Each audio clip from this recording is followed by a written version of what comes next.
नमस्कार, आप देख रहे हैं द नेक्स्ट जेन शो।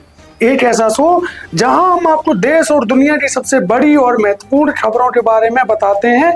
मैं हूं रवि पांडे। आज इस वीडियो में बात करेंगे कैसे बुलडोजर एक्शन पर योगी आदित्यनाथ को सुप्रीम कोर्ट ने फटकार लगाई। आज बात करेंगे रैपिडो से पैसे कमाने वाले लोग कैसे हो रहे हैं बेरोजगार। इस वीडियो में बात करेंगे एक बड़े ट्रेन हादसे के बारे में और जानेंगे लापरवाही किसकी और कौन है जिम्मेदार। तो चलिए शुरुआत करते हैं आज की पहली बड़ी खबर से। अगर मैं कहूं कि दिल्ली में अब से आपका सबसे सस्ता और सबसे तेज सफर बंद हो गया है, तो अगर मैं कहूं कि एक झटके में हजारों लोगों की रोजी रोटी छिन गई है, तो जी हाँ, दिल्ली सरकार ने ओला, उबर और रैपिडो जैसी कंपनियों की बाइक टैक्सी सेवाओं पर पूरी तरह से प्रतिबंध लगा दिया है। लेकिन क्या यह सिर्फ एक कानूनी फैसला है या इसके पीछे कोई गहरी साजिश है? कई सवाल सामने आते हैं। इस वीडियो में हम इस बैन के हर पहलू को खोल कर रखेंगे। वजह क्या है, इससे आम जनता को कितना नुकसान होगा और क्या वाकई यह फैसला सही है। दिल्ली सरकार का कहना है कि यह बैन पूरी तरह से कानूनी आधार पर लिया गया है। कारण नंबर 1, गैर कानूनी संचालन। दिल्ली में बाइक टैक्सी सेवाएं प्राइवेट व्हीकल्स यानी सफेद नंबर प्लेट पर चलाई जा रही थी, जबकि कानून के अनुसार कॉमर्शियल व्हीकल्स पीली नंबर प्लेट ही पब्लिक ट्रांसपोर्ट सर्विस के लिए इस्तेमाल हो सकते हैं। कारण नंबर 2, सुरक्षा चिंताएं। क्या आपने कभी सोचा है कि ओला या रैपिडो की बाइक टैक्सी में कोई पैनिक बटन है या नहीं, या सीसीटीवी कैमरा क्यों नहीं होता? अगर कोई महिला रात के समय में सफर कर रही हो और कुछ गलत हो जाए तो सुरक्षा की गारंटी किसकी? कैसे कोई महिला कांटेक्ट करेगी? ये सवाल सामने आता है। कारण नंबर 3, लाइसेंस मुद्दा। 2019 में आए मोटर व्हीकल एक्ट के तहत बाइक टैक्सी कंपनियों को दिल्ली में लाइसेंस लेना जरूरी था, लेकिन उन्होंने ऐसा नहीं किया। सरकार का कहना है कि अगर कंपनियां नियमों का पालन नहीं करेंगी तो कार्रवाई की जाएगी, जिस कारण से ये बाइक टैक्सी बैन कर दी गई है। अब सवाल उठता है कि इस बैन को तोड़ने पर क्या होगा। यदि आप अब भी जानबूझकर रैपिडो या उबर टैक्सी चला रहे हैं, उबर बाइक टैक्सी चला रहे हैं या रैपिडो बाइक टैक्सी चला रहे हैं, तो आपके ऊपर क्या कार्रवाई हो सकती है। पहले बार पकड़े जाने पर 5,000 रुपए तक का जुर्माना है, तो बच के रहिए भाई साहब। यदि आप मार्केट में घूम रहे हैं और आप रैपिडो चला रहे हैं और यदि दिल्ली में आप चला रहे हैं और आप पकड़े जाते हैं, तो 5,000 रुपए का जुर्माना लग सकता है। दूसरी बार पकड़े जाने पर 10,000 रुपए तक का जुर्माना है और बाइक सीज कर दी जाएगी। इस बात का भी ध्यान रखें। ऐसा नहीं है कि अगर आपको पहली बार पकड़ लिया गया हो, बाद में आप दोबारा पकड़े जाते हो तो आप सोच रहे हो कि हम छूट जाएंगे, तो ऐसा नहीं है। रैपिडो चलाने से पहले अब दिल्ली में 10 बार सोचें, क्योंकि चालान बहुत बड़े हैं। दूसरी बार पकड़े जाने पर 10,000 रुपए तक का जुर्माना लग जाएगा और बाइक भी सीज हो जाएगी। अगर बार बार नियम तोड़ते हैं तो आपका लाइसेंस भी 3 साल के लिए सस्पेंड हो जाएगा। इस बात का विशेष ध्यान रखें। तो इसलिए दिल्ली में रैपिडो यानी कि बाइक वाली टैक्सी का प्रयोग ना करें। कई लोग सोच रहे होंगे कि अगर कंपनी को दोषी पाया जाएगा तो क्या कार्रवाई होगी। आपको बता दें कि अगर कंपनी को दोषी पाया जाता है तो 1 लाख रुपए का जुर्माना कंपनी पर लगेगा, जिस कंपनी की बाइक की टैक्सी चल रही होगी। सोचिए, जो लोग रोजमर्रा की जिंदगी चलाने के लिए बाइक टैक्सी चला रहे थे, उनके पास अब कोई दूसरा विकल्प नहीं बचा। हजारों ड्राइवर अचानक बेरोजगार हो गए। अब इसका जिम्मेदार कौन है? क्या सरकार को पहले से ही प्री इंफॉर्मेशन देनी चाहिए थी ताकि ये लोग अपना अन्न बंदोबस्त कर सकें? ये भी एक सवाल सामने आता है। इस बैन का सबसे बड़ा असर उन लोगों पर पड़ा है जो रोजाना सस्ते में सफर करते थे। यानी कुछ लोग ऐसे भी थे दिल्ली में जो ऑनलाइन टैक्सी बुक नहीं कर पाते थे। कारण था कि ऑनलाइन टैक्सी में चार्जेस ज्यादा लगते थे। तो ऐसे में कई लोग ऐसे थे दिल्ली में जो बाइक वाली टैक्सी का प्रयोग करके एक स्थान से दूसरे स्थान पर आया जाया करते थे। लेकिन अब बाइक वाली टैक्सी साहब बंद हो रही है, तो ऐसे में समस्या ये होगी कि अब आपको मजबूरी में ऑटो बुक करना पड़ेगा या फिर आपको ओला बुक करनी पड़ेगी और इसमें लगेंगे ज्यादा पैसे। तो अब आप एक मंथली खर्चे का बजट आने जाने का अलग से निकाल लीजिए, क्योंकि अब आपका ऑफिस से आने जाने या कहीं पर भी आने जाने का खर्चा बढ़ सकता है। क्या आपने देखा है कि बैन के बाद ऑटो वाले अब 2 किलोमीटर के लिए 50 और 100 रुपए मांग रहे हैं? कई जगह देखा गया है वर्तमान समय में, जब से रैपिडो बंद हुई है, ऑटो वाले मनमानी कर रहे हैं। 2 किलोमीटर जाने के लिए 50 रुपए से लेकर 100 रुपए की मांग कर रहे हैं। ये एक बड़ी समस्या है। एक समस्या और सामने आ रही है कि जो ओला और उबर में टैक्सी ड्राइवर है यानी कि 4 व्हीलर ड्राइवर है, उनके ऊपर सर्ज प्राइसिंग बढ़ गया है। यानी अब आपको और अधिक पैसा देना होगा यदि आप ओला या उबर के माध्यम से कार में घूमना चाहते हैं, या कार के माध्यम से आप टैक्सी बुक कर रहे हैं, या ऑटो के माध्यम से आप कहीं जाना चाहते हैं। एक समस्या दिल्ली प्रशासन के लिए भी बढ़ रही है, इससे ट्रैफिक जाम भी बढ़ेगा। दिल्ली जैसी जगह है पर जहां हर दिन जाम लगता है, बाइक टैक्सी एक अच्छा ऑप्शन था, लेकिन अब बाइक टैक्सी बंद हो गया है, जिससे हो रहा है कि हर आदमी अब कार से घूमेगा। कार से घूमने से हो रहा है ज्यादातर कारों में एक आदमी ही चलता है जो चला रहा है, और ज्यादातर गाड़ियों में देखा गया है कि 2 आदमी ही बैठ कर जाते हैं, लेकिन जगह 4 फुट से भी ज्यादा घेर कर चलते हैं हाईवे से, जिसके कारण सड़क पर लगता है लंबा लंबा जाम। अब रैपिडो के बंद हो जाने से लोग अपनी अपनी कारों से जाएंगे, फिर लगेगा जाम और होगा लोगों को लेट। अब सबको बस, मेट्रो या कैब से जाना पड़ेगा, जिससे ट्रैफिक और भी बढ़ेगा। यानी रैपिडो के बंद होने से हो रही अब मारामारी, और इसका खामियाजा भुगतना पड़ेगा दिल्ली सरकार को, क्योंकि मैनेजमेंट उनको करना है। दिल्ली सरकार ने कहा है कि वे एक नया एग्रीगेटर पॉलिसी लाने वाले हैं, जिससे बाइक टैक्सी कंपनियों को एक लाइसेंस सिस्टम के तहत चलाने की अनुमति मिल सकती है। आइए अब जानते हैं नए नियम क्या हो सकते हैं यदि कोई व्यक्ति बाइक टैक्सी के माध्यम से पैसे कमाना चाह रहा है या रैपिडो के माध्यम से पैसे कमाना चाह रहा है। आपको बता दें, यदि आपके पास इलेक्ट्रॉनिक व्हीकल्स है तो आप बाइक टैक्सी चला सकते हैं, लेकिन इसकी भी परमिशन कब मिलेगी इसका कोई भी आइडिया अभी नहीं है। सेफ्टी फीचर्स जैसे जीपीएस और पैनिक बटन अनिवार्य होने चाहिए यदि आप रैपिडो चलाना चाह रहे हैं। ऐसा नहीं है कि आप अपनी बाइक चला रहे हैं, आपकी बाइक में जीपीएस होना चाहिए और आपकी बाइक में एक एसओएस यानी इमरजेंसी कॉन्टैक्ट बटन होना चाहिए, जिससे अगर कोई व्यक्ति परेशानी महसूस करे तो किसी भी तरह से पुलिस से कांटेक्ट कर सके। सभी बाइक टैक्सी के ड्राइवरों को पीएसबी यानी पब्लिक सर्विस व्हीकल बैज लेना होगा। तो क्या ये बैज सिर्फ एक ट्रांसफॉर्मेशन का हिस्सा है या बाइक टैक्सी कंपनियों को हटाकर दूसरी बड़ी कंपनियों को फायदा पहुंचाने की चाल है? कई लोग सोच रहे हैं कि इससे अन्य कोई कंपनी आ रही है मार्केट में, उसको फायदा पहुंचाने की चाल हो सकती है। अभी तक इन कंपनियों ने कोई भी ऑफिशियल बयान जारी नहीं किया है, लेकिन रिपोर्ट्स के मुताबिक अब ये कंपनी कोर्ट के समक्ष जा सकती हैं और कोर्ट में इस मामले के खिलाफ अपील कर सकती हैं और योजना बना भी रही हैं। ये कॉमर्शियल लाइसेंस लेने की भी तैयारी कर रहे हैं ताकि इस प्रकार की समस्या से निकला जाए।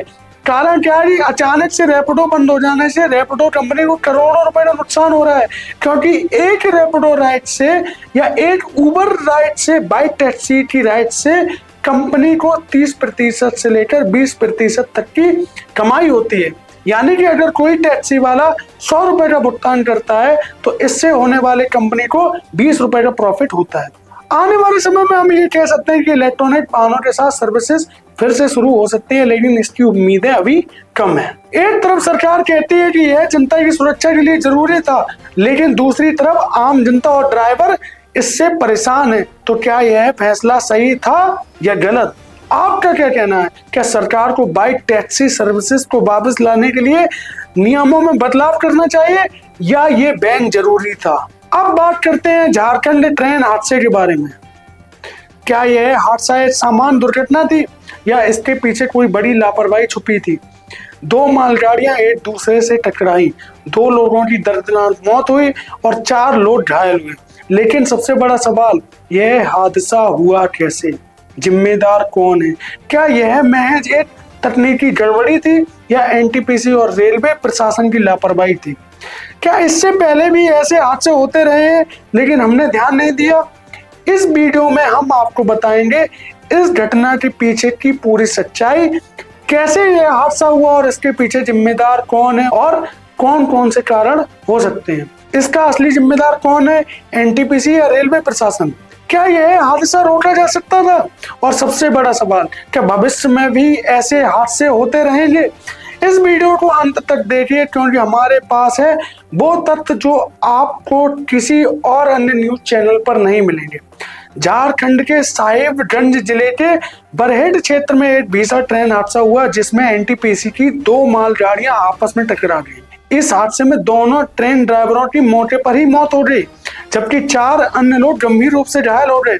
हादसा इतना जबरदस्त था कि ट्रेन के कोच पूरी तरह से बिखर गए और ताश के पत्तों की तरह रेलवे ट्रैक से दूर जाकर गिर पड़े। रात के अंधेरे में हुई इस दुर्घटना ने कई सवाल खड़े कर दिए हैं। यह हादसा एनटीपीसी कोयला ढोने वाली विशेष रेलवे लाइन पर हुआ, जो झारखंड की ललमटिया से पश्चिम बंगाल के फरक्का एनटीपीसी प्लांट तक जाती है। इस लाइन पर सिर्फ एनटीपीसी मालगाड़ियां ही चलती हैं जो कोयला सप्लाई करती हैं। लेकिन सवाल उठता है, अगर सिर्फ एनटीपीसी की गाड़ियां चलती हैं तो 2 ट्रेनों की आमने सामने टक्कर कैसे हो गई? संभावित कारण की अगर बात करें तो कई ऐसे कारण हो सकते हैं। नंबर 1, क्या सिग्नल फेल हुआ? नंबर 2, क्या मानवीय भूल हुई? नंबर 3, क्या संचालन में बड़ी कोई चूक हुई? कई सवाल सामने आते हैं। टक्कर के बाद मालगाड़ियों में भीषण आग लग गई थी। मौके पर दमकल विभाग और बचाव दल तुरंत पहुंचे और आग पर काबू पाया गया। भारतीय रेलवे और एनटीपीसी ने 140 टन की भारी क्रेन भेजी, जिससे डिब्बों को हटाने की प्रक्रिया शुरू की गई। लेकिन यहाँ सबसे बड़ा सवाल ये उठता है, अगर ये प्राइवेट रेलवे लाइन थी तो क्या सुरक्षा मानकों को सही निगरानी हो रही थी या नहीं? अब सबसे बड़ा सवाल, इस हादसे की जिम्मेदारी किसकी है? 2 ड्राइवरों की मौत हुई है, उसकी जवाबदेही कौन देगा? क्या इस प्रकार से लीपापोती करके उन ड्राइवरों की मौत के जिम्मेदार आदमी को बचाया जाएगा या उसके ऊपर बड़ी कार्रवाई की जाएगी? एनटीपीसी, क्या उसने ट्रेन संचालन में कोई चूक की? रेलवे प्रशासन, क्या वे इस लाइन की निगरानी कर रहे थे? सिग्नल सिस्टम, क्या इसमें कोई तकनीकी खामी थी? ड्राइवर, क्या उन्होंने कोई गलती की थी? हमने रेलवे अधिकारियों और जानकारों से बात की और हमें जो जानकारी मिली वो चौंकाने वाली है। रेलवे सूत्रों के अनुसार हादसे की 1 वजह सिग्नल फेल होना हो सकता है। इसके अलावा यह भी कहा जा रहा है कि ट्रेन ऑपरेशन के दौरान कोई लापरवाही हुई थी जो इस दुर्घटना का कारण बनी। अगर यह सही है तो क्या यह हादसा रोका जा सकता था? यह पहला हादसा नहीं है। 2023 में ओडिशा में बालासोर ट्रेन हादसे में 288 लोगों की मौत हुई थी। 2024 में भी मध्य प्रदेश में 2 मालगाड़ियों की टक्कर हुई थी जिसमें काफी हानि पहुंची थी। तो क्या हम इन हादसों से कोई सबक नहीं ले रहे हैं या हम हर बार प्रत्येक हादसे के बाद लीपापोती करके फिर से नए हादसे का इंतजार करते हैं? हमें न्याय चाहिए, ऐसा परिवार वाले मांग कर रहे हैं। हमारे परिवार के लोग बेवजह मारे जा रहे हैं। ड्राइवर के घर वाले ये सरकार से सवाल पूछ रहे हैं। जनता चाहती है कि इस हादसे के दोषियों को सजा मिले, लेकिन क्या सरकार कार्रवाई करेगी? मुझे ये दिखाई नहीं दे रहा। सरकार ने हादसे की जांच के लिए आदेश दे दिए हैं, लेकिन क्या इस बार भी सिर्फ जांच होगी या कोई एक्शन लिया जाएगा? रेल मंत्री ने कहा कि हादसे की गहराई से जांच की जाएगी, लेकिन क्या हम सिर्फ जांच रिपोर्ट ही पढ़ते रहेंगे या किसी दोषी को सजा भी होगी? अगर रेलवे और प्रशासन नहीं सुधरे तो क्या ऐसे हादसे फिर होंगे? क्या सरकार और रेलवे कोई ठोस कदम उठाएंगे? आपका क्या कहना है? क्या यह हादसा सिर्फ एक गलती थी या बड़ी लापरवाही थी? अब बढ़ते हैं अगली खबर की तरफ। प्रयागराज से बड़ी खबर सामने आ रही है। सुप्रीम कोर्ट ने योगी सरकार को लगाई फटकार। कहा, प्रयागराज में जिनका घर तोड़ा गया है उन्हें 10-10 लाख रुपए का मुआवजा दिया जाए। सुप्रीम कोर्ट ने प्रयागराज में की गई तोड़फोड़ यानी डिमोलेशन पर उत्तर प्रदेश की योगी सरकार पर तीखी टिप्पणी की है, यानी योगी सरकार के बिल्डोजर एक्शन पर टिप्पणी की है। भारत की सबसे बड़ी अदालत ने कहा कि कानून के शासन में किसी के घर को इस तरह से नहीं तोड़ा जा सकता। कोर्ट ने योगी आदित्यनाथ की सरकार और प्रयागराज डेवलपमेंट अथॉरिटी के बिल्डोजर एक्शन को अमानवीय और गैर कानूनी कहा। कोर्ट ने इस मामले के सभी याचिकाकर्ताओं को 6 हफ्तों के अंदर 10-10 लाख रुपए का मुआवजा देने का आदेश दिया। लाइव लॉ के मुताबिक जस्टिस A.S. ओका और जस्टिस उज्जवल भुवन की खंडपीठ ने कहा, कानूनी प्रक्रिया का उल्लंघन कर घरों को तोड़ा गया था। बेंच ने कहा, यह हमारी आत्मा को हिला देने वाला मामला है। आखिर कैसे बिल्डोजर के माध्यम से आप किसी के घर तोड़ सकते हैं, और वो भी सिर्फ नोटिस देने के 24 घंटे के अंदर? कानून की उचित प्रक्रिया नाम की भी कोई चीज होती है? शायद योगी गवर्नमेंट ये भूल गई है। सुप्रीम कोर्ट के फैसले के बाद उत्तर प्रदेश के पूर्व मुख्यमंत्री यानी समाजवादी पार्टी के नेता अखिलेश यादव ने इसका स्वागत किया। अखिलेश यादव ने एक्स पर यानी ट्विटर पर लिखा, सुप्रीम कोर्ट का ये आदेश स्वागत योग्य है कि प्रयागराज में साल 2021 में हुए एक बुलडोजर एक्शन पर सभी 5 याचिकाकर्ताओं को प्रयागराज विकास प्राधिकरण द्वारा 6 सप्ताह में 10-10 लाख रुपए का मुआवजा दिया जाए। इस मामले में कोर्ट ने नोटिस मिलने के 24 घंटे के भीतर मकान गिरा देने की कार्रवाई को अवैध घोषित किया था। अखिलेश ने लिखा, सच तो ये है कि घर केवल पैसे से नहीं बनता और ना ही उसके टूटने का जख्म सिर्फ पैसों से भरा जा सकता है। परिवार वालों के लिए तो घर एक भावना का नाम है और उसके टूटने पर जो भावनाएं हर्ट होती है उनका ना तो कोई मुआवजा दे सकता है ना ही कोई पूरी तरह से क्षतिपूर्ति दे सकता है। फिलहाल इस मामले पर योगी सरकार न्यायालय के निर्णय को स्वीकार कर रही है और उम्मीद की जा रही है कि जिन लोगों के मकान योगी सरकार ने बुलडोजर एक्शन में गिराए थे उन परिवारों को न्याय मिलेगा और उनको मुआवजा मिलेगा। ये थी आज की 3 सबसे बड़ी खबरें। आप किस खबर पर क्या सोचते हैं हमें कमेंट में जरूर बताएं। अगर आपको ये वीडियो पसंद आया हो तो लाइक जरूर करें, शेयर करें, हमारे चैनल को सब्सक्राइब जरूर करें, हमारे चैनल को फॉलो जरूर करें। मिलते हैं अगले न्यूज अपडेट में किसी नई जानकारी के साथ। वीडियो को देखने के लिए बहुत बहुत धन्यवाद।